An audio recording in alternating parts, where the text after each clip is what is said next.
আসসালামু আলাইকুম বন্ধুরা, সবাই কেমন আছেন? এটা হচ্ছে পাবনা জেলার একটি বিশেষ জায়গা, ঈশ্বরদী জংশন।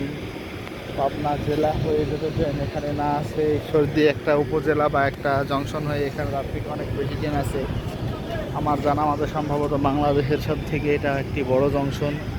এখানে ছোট বড় একত্রে সম্ভবত 17টি কিংবা 18টি ট্রেন একসাথে দাঁড়াতে পারে। জংশনটি অনেক সুন্দর এবং অনেক জায়গা আছে, দেখতে পাচ্ছেন আপনারা। জানি না আপনাদের কতটুকু ভালোভাবে আমি দেখাতে পারছি, তারপরেও দেখানোর চেষ্টা করছি। আপনারা দেখছেন এই যে এই পাশে একটি ট্রেন আছে, এটা সাদার একওয়ালা চিলাহাটি লেখা আছে।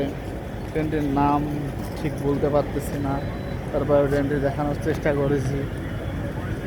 তার পাশে আরও একটি ট্রেন আছে, এই যে এই পাশে রাস্তা দেখতে পাচ্ছেন, এই যে এই পাশে একটা মালগাড়ি তেল গাড়ির ছোট একটি অংশ দেখতে পাচ্ছেন আছে।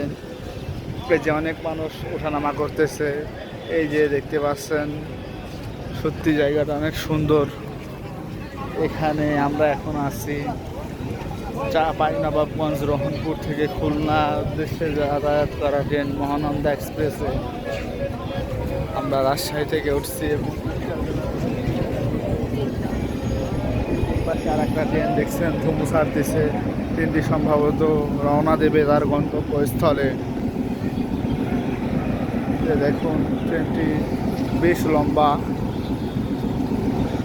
আরও একটি ট্রেন পাশে রয়েছে, হয়তো বা মেরামত করছে।